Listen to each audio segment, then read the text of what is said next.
Good afternoon everybody from Hong Kong Station, and welcome back to another trip report. My name is Hugo, and today I'm going to be taking a flight on Hong Kong Airlines on their first intercontinental route post-COVID, which is from here in Hong Kong down to Gold Coast in Australia. I'm very excited to try Hong Kong Airlines as they seem to be bouncing back. So come along and let's see what it's like to fly long haul with them in 2025. I believe you can do in-town check-in at Hong Kong Station for Cathay Pacific, Hong Kong Airlines, Qantas and more recently Singapore Airlines. And I believe you can check in with Cathay Pacific, Hong Kong Airlines and Qantas at Kowloon Station, for both just within service hours of course. Also you do actually need to be travelling on the train. I believe I asked how much an upgrade would be, and it was 3,800 Hong Kong dollars, which I didn't think was cheap but also not outrageous. I'd kind of forgotten that I wasn't able to select my seat before the flight. In December I tried to see if I could book my seats via email, and I was told that prepaid seat selection for Gold Coast flights was unavailable yet. I was disappointed to find out that there was no window seats available. The check-in agent was friendly. I got my boarding pass and my baggage was sent to the airport.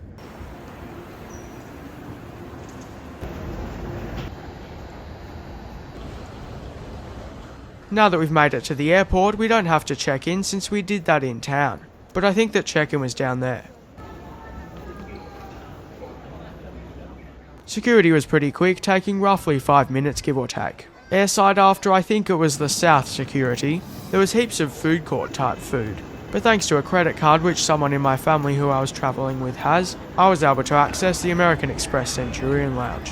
Before I got some footage of that though, I'm pretty sure I set a seat alert for a window seat. I think I got a notification that one was available, so I sort of ran to the Midfield Concourse to try and get the window seat because I thought that Hong Kong Airlines would have a service desk there. And there was nobody at the gate at 8:20 or so. I think departure time was 10 o'clock, unless I just missed them. From memory, I think I then went to another gate to see if they could help, and they said they couldn't. So I went to the lounge, but they apparently couldn't help either. Hong Kong International Airport's Midfield Concourse opened in 2015, with Hong Kong Airlines operating the first flight from it. I believe that it mostly, but not exclusively, serves all Hong Kong-based airlines except Cathay Pacific, so most if not all of Hong Kong Airlines flights depart from here. Check-in is still in the centralised Terminal 1 area. When I went back to the Amex lounge, I walked or jogged or ran past the Plaza Premium lounge which is near there, and I think they said, "What is this man doing?" or something, which I imagine was because they saw me running out of the lounge earlier. Anyway, the American Express Centurion lounge here is one that I think looks great. It has a good view I think too, when it's daytime more so. The selection of food is good for a non-airline lounge. The food that I had was pretty tasty too. Having the bar is fantastic too. I was able to get a mocktail, which I always appreciate. The lounge staff were friendly too. The bathrooms were nice, I'm not sure if there was a shower. So overall it was a fantastic credit card lounge.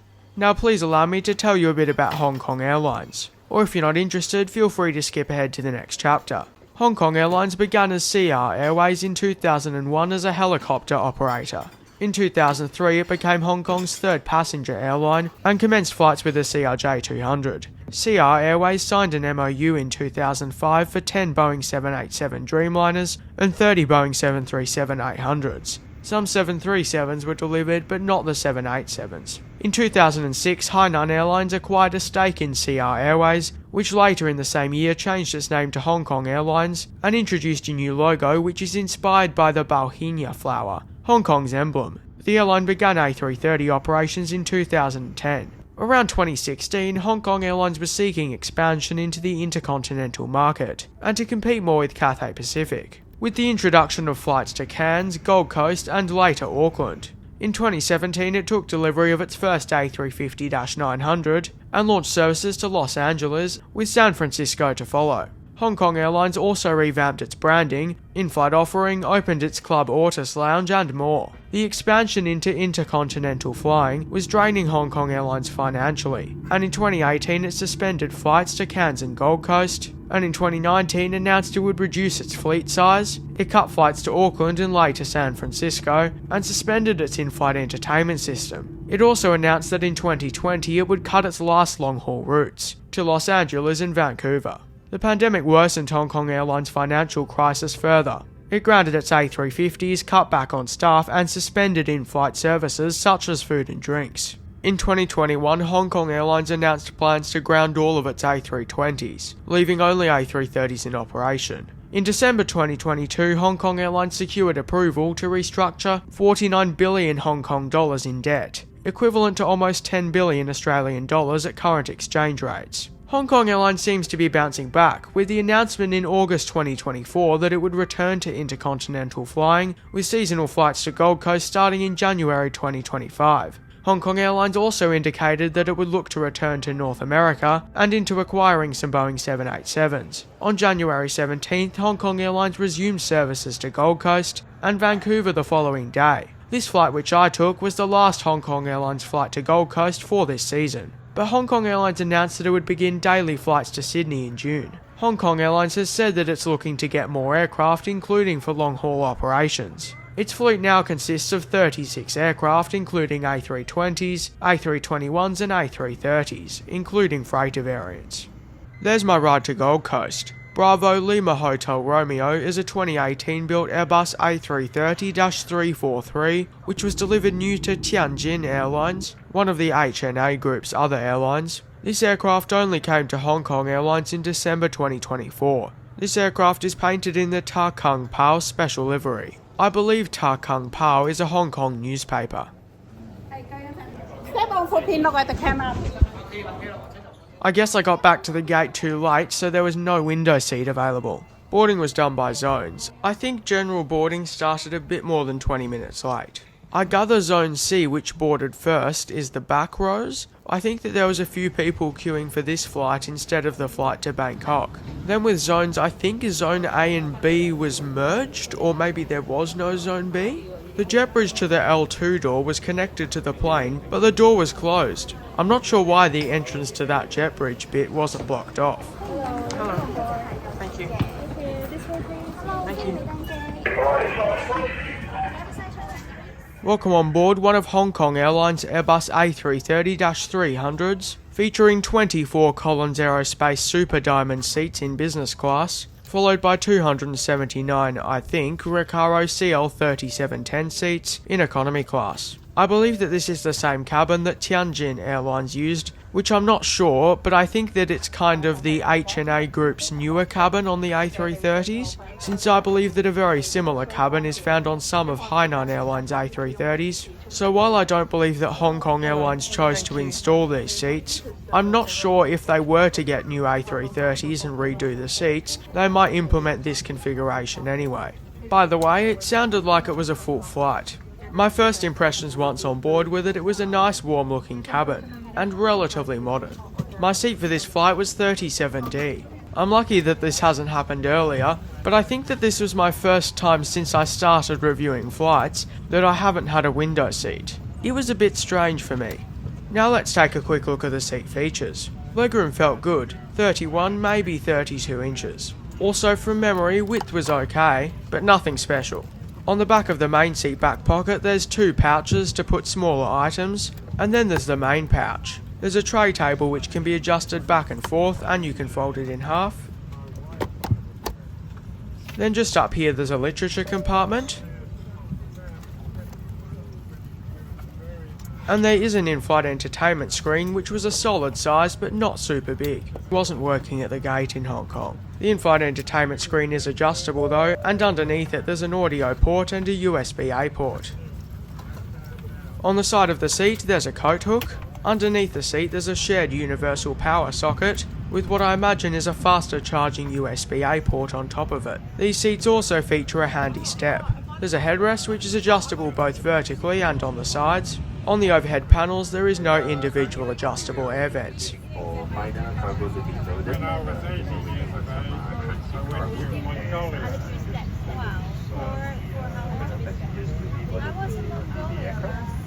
Beautiful.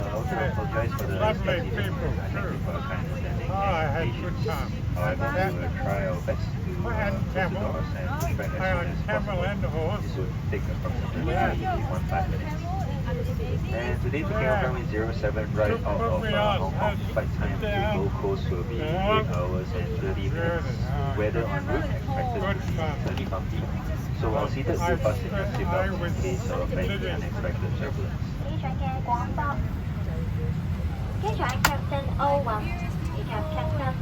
Earbuds or earphones were handed out after I think almost everyone, if not everyone, was on board, which I thought was a good sign for the in-flight entertainment screen. I think they gave out arrival cards too.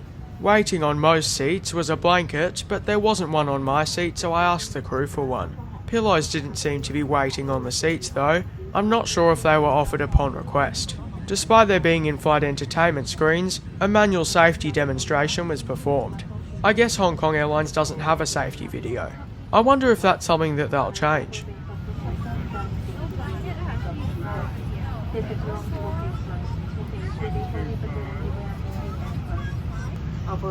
It's now time for pushback, roughly 45 minutes or so behind schedule.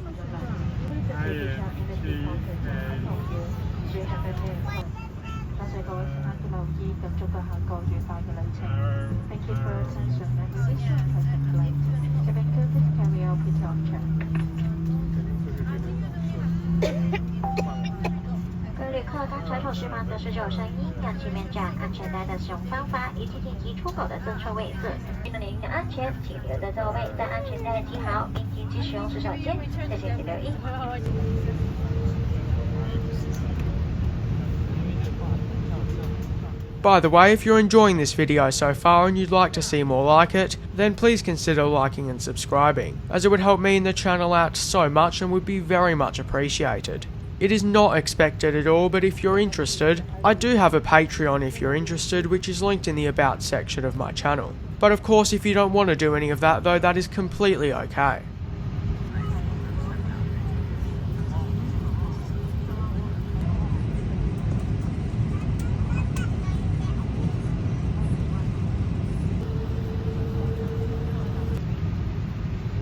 It's now time for takeoff on runway 07 Centre.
The in-flight entertainment screen did end up working, which is good to see considering, as I mentioned earlier, Hong Kong Airlines did suspend its in-flight entertainment system for a period of time. Now let's take a look at what's on this in-flight entertainment screen. There were a few things on the entertainment screen which showed that this was an ex-Tianjin Airlines aircraft.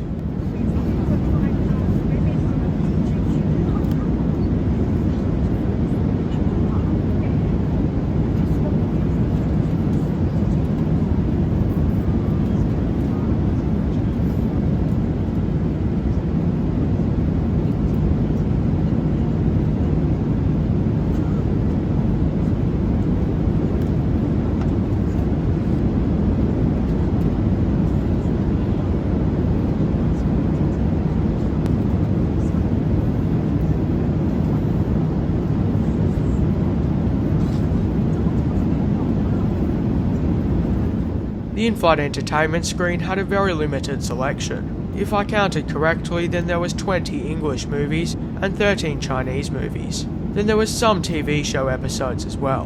There was no games or music. It's better than nothing, but certainly nothing impressive, and a world away from Cathay Pacific. The entertainment screen was pretty responsive though.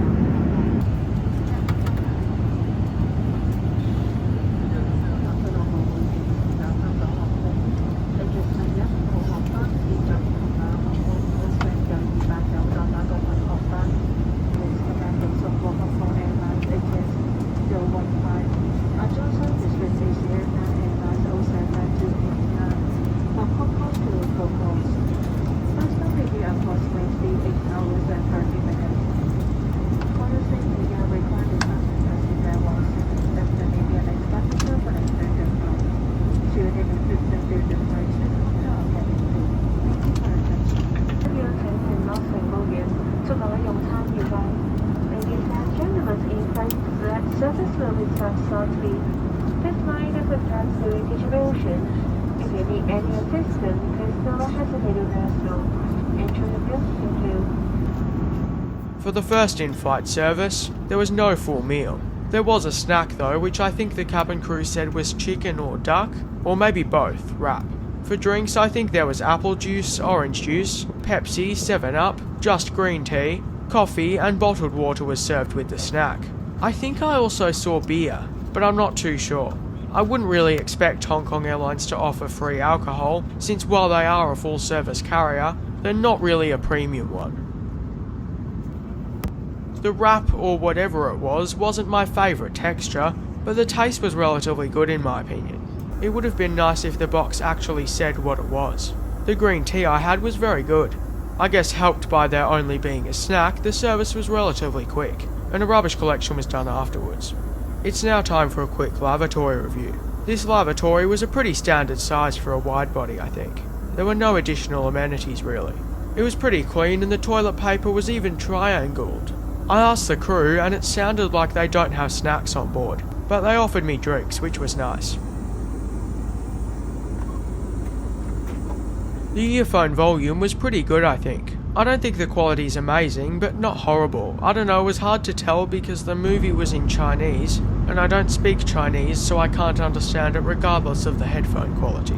The blanket was a bit staticky and not the best, but soft enough and not the worst. I thought that the recline was excellent, and that the padding was pretty decent, or comfy at least.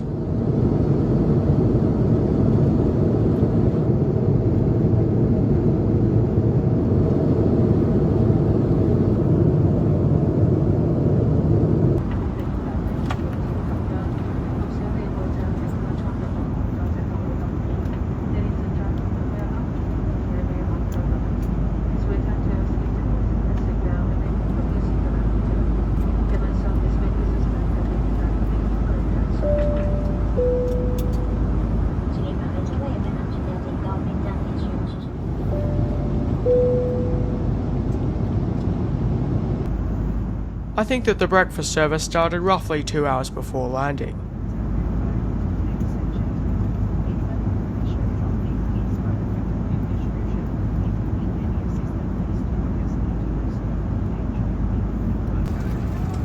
This time there was a full meal. The options were omelette or noodles. Drinks weren't served with the meal, so I assumed that they would follow. For the main meal, I went for the noodles, which was served alongside a croissant, some strawberry jam, blueberry yogurt, and fresh fruits.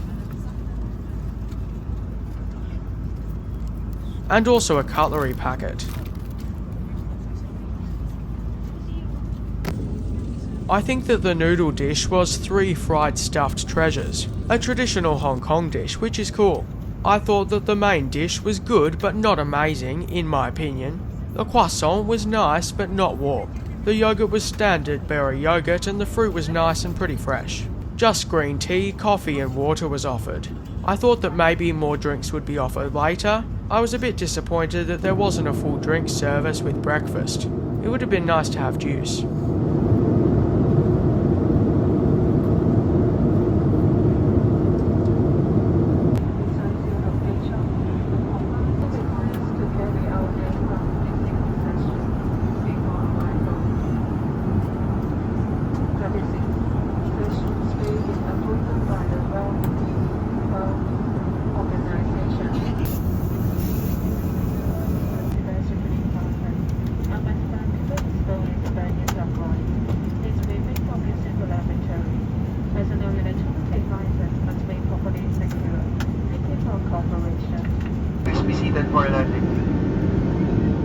Now as we're descending into Gold Coast, please allow me to conclude this flight with Hong Kong Airlines. The pre-flight experience with not being able to select seats was annoying, as I was then not able to get a window seat.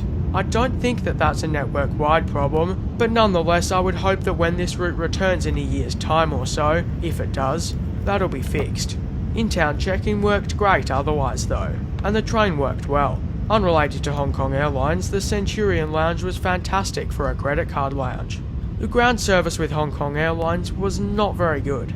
Why is there no service desk and no ground staff at the gate, I think less than an hour or so before boarding? Boarding also felt disorganised, with someone having to walk around with a sign for Zone C, and then A and B seemed to board together, I guess, and then the economy L2 door was closed for some reason. Once on board, the seats were great in my opinion, quite comfy and all the features you'd expect for a modern seat, though not above and beyond like USB-C, footrest, cup holder, etc. I thought that it was interesting to see the hints that this is an ex-Tianjin Airlines aircraft. I like the red and a little bit of yellow colouring in the cabin, the pattern on the seats and the red carpet. I was glad that the in-flight entertainment screen was working at all because I wasn't sure if it would, but the content of it wasn't very good. The just getting a snack for dinner is okay for a cheaper full-service carrier, but not amazing. I think that the cabin temperature was not too bad, I guess. The breakfast was decent, though it would have been nice to have a full drink service. Also, I think that both services were relatively efficient from memory. The cabin crew were amazing, very friendly throughout the flight. So I think that at this point, as we were coming into land, I was sort of thinking that considering the price, while not amazing, Hong Kong Airlines was maybe a good value option. But while that still could be the case, once on the ground my thoughts changed a little bit. I'll tell you on the ground. We'll soon pull into the gate around 56 minutes behind schedule, but for now please enjoy the rest of the approach and landing on Gold Coast Airport's runway 32.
On behalf of the entire crew, we would like to thank you all of you and the Puerto Rico members for choosing Hong Kong Airlines and our joint service with HKIA Airline. We hope to see you again soon. Thank you and have a pleasant day. Thank you to take the blanket with you as a souvenir. Thank you. 各位旅客，再次感谢你乘搭香港航空。 So after disembarking, I went to collect my checked baggage, but that wouldn't happen on this day, because my checked baggage wasn't loaded onto the flight. Apparently, like every Hong Kong Airlines flight to Gold Coast this season, had delayed bags. I think there was a few other people with delayed bags as well. So I filled out a document and stuff, so that I could get my baggage. I thought that it would probably just be sent directly to Melbourne, since this was the last Hong Kong Airlines flight to Gold Coast, and I was flying to Melbourne later this day. But no, it flew via Bali and Gold Coast. I guess because of Hong Kong Airlines' partnership with Virgin Australia?